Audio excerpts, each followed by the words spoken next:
केला बेचने वाली चुड़ैल। एक बार की बात है, जादूपुर नाम के एक गांव में करतब दिखाती एक औरत एक रेड्डी के लिए गांव में आती है। आइए आइए मेहरबान कदरदान, खाइए रोहड़ा के ताजे ताजे केले। कभी खाए नहीं होंगे ऐसे केले, पीले पीले केले खाइए।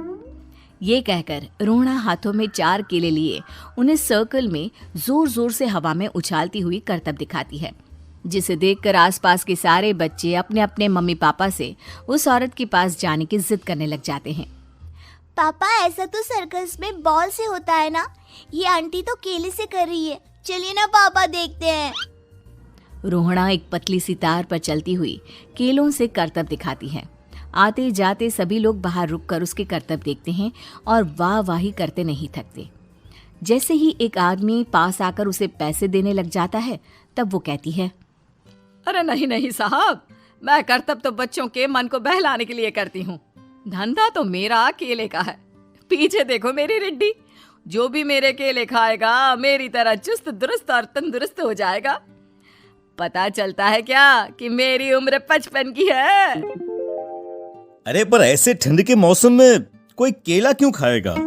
ये ऐसे वैसे केले नहीं है साहब, ये शरीर में गर्मी देते हैं। ठंड को दूर भगाए जो भी रोहिणा के केले खाए। पापा, अगर मुझे केले नहीं मिले तो मैं घर नहीं जाऊंगी। तभी उसके पापा कहते हैं कि बेटा, केले ठंड में कभी गर्मी नहीं देते। ये सब कहने की बातें हैं, सामान बेचने का तरीका है इनका। पर पिंकी नहीं मानती। मैं केले खाऊंगी। पिंकी की जिद के आगे नत्थू हार जाता है और उसे केले खरीद कर दे देता है। पिंकी खुश होकर केले घर ले आकर खाती है। अब मैं भी करतब करूंगी, कितना मजा आएगा। जादुई केले। पिंकी पहला केला खत्म भी नहीं करती कि वो बेहोश हो जाती है। दूसरे केले से एक काला धुआं आता है और रोहड़ा चुड़ैल बनकर बाहर निकल आती है। मेरे भूतिया केले बच्चे न खाए, ऐसा हो ही नहीं सकता। जादूपुर वालों, कब तक बचोगे? आ गई हूं मैं रोहड़ा, जिसका कोई नहीं कर सकता सामना। रोहड़ा पिंकी को गोद में उठाकर काले धुएं में कहीं गायब हो जाती है। शाम के वक्त नत्थू घर लौटता है और पिंकी को घर में ना पाकर उसकी माँ से कहता है, माँ पिंकी कहाँ है? अरे बेटा, उसे तो तू सुबह करतब दिखाने ले गया था ना, फिर कहाँ वापस आए तुम दोनों? मुझे लगा तू उसे अपने साथ मंडी ले गया होगा। हे भगवान, मेरी बच्ची कहाँ गई? मैं उसे घर ही तो छोड़कर गया था माँ। नत्थू गांव के घर कोने में अपनी बेटी को ढूंढता है, पर उसे वो कहीं नहीं मिलती। परेशान होकर आखिर रो रो कर नत्थू हिम्मत हार कर घर लौट आता है। अगली सुबह रोहड़ा फिर से करतब दिखाने आती है और इस बार पिंकी की तरह रोनी केले खरीद लेता है। 50 रुपए दिए थे पापा ने, सारे पैसों की मैंने केले खरीद लिए हैं। अब मैं भी आंटी की तरह ही करतबबाज बन जाऊंगा।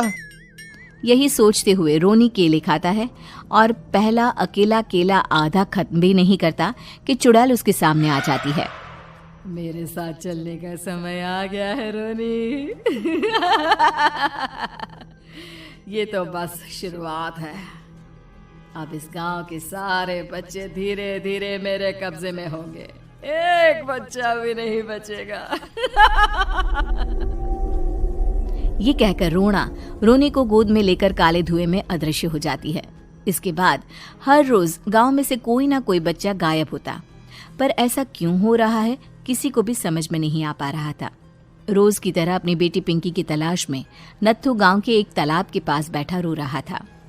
कहाँ गई मेरी पिंकी? शकुंतला के जाने के बाद एक वही तो मेरा सहारा थी।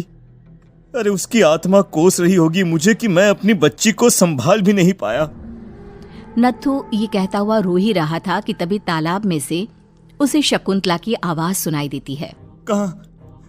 कहाँ थी तुम शकुंतला? हमारी बच्ची और सारे गायब हुए बच्चे रोहड़ा के कब्जे में हैं। वो बच्चों को जो केले देती है उससे बच्चे बेहोश हो जाते हैं और उसके कब्जे में आ जाते हैं और वो उन्हें ले जाकर काली दुनिया में ले जाती है। पर वो ऐसा क्यों कर रही है? ये मैं नहीं जानती, पर उस दुनिया का रास्ता मैं आपको बता सकती हूँ। जहां ये नदी खत्म होती है वहां एक केले का पेड़ है, उसके नीचे एक दरवाजा है, वहीं से रास्ता जाता है उस दुनिया का। ये कहकर शकुंतला की आत्मा गायब हो जाती है। गांव के सभी लोग झुंड बनाकर उसी रास्ते से काली दुनिया में चले जाते हैं और वहां देखते हैं कि सारे बच्चे वहां काम कर रहे थे। पापा मुझे ले चलो यहाँ से। पापा पापा। सभी बच्चे अपने मम्मी पापा से लिपट जाते हैं। तो तुम लोग यहाँ तक आ गए? क्यों हमारे बच्चों को पकड़ लिया तूने? तुझे शिकार ही बनाना है तो ले, हम सब आ गए हैं, हमें खा ले। नहीं, मुझे बच्चे चाहिए। मेरे बच्चे के बदले तुम लोगों के बच्चे। क्या मतलब? मैं इसी गांव में रहने वाली एक औरत थी। केले की चोरी के इल्जाम में मेरे बेटे को गांव वालों ने इतना मारा कि वो मर गया।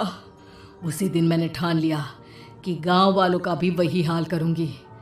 कुछ दिन बाद बेटे के चले जाने के दुख में मैं भी मर गई और मेरी भटकती आत्मा एक चुड़ैल बन गई। और फिर मैंने बदला लिया तुम सबके बच्चे छीनकर। बर्दाश्त नहीं कर पाए ना? सोचो मुझ पर क्या बीती होगी। हमें माफ कर दो रोना। पता नहीं ये किसकी गलती थी, पर हम सभी माफी मांगते हैं। हमारी खुशियां लौटा दो, तुम भी तो एक माँ हो। गांव वालों की बात सुनकर रोना का मन पिघल जाता है और वो बच्चों को छोड़ देती है। उसके बाद काली दुनिया बच्चों के लिए जादुई दुनिया बन जाती है। अब कोई भी कभी भी वहां आ जा सकता था।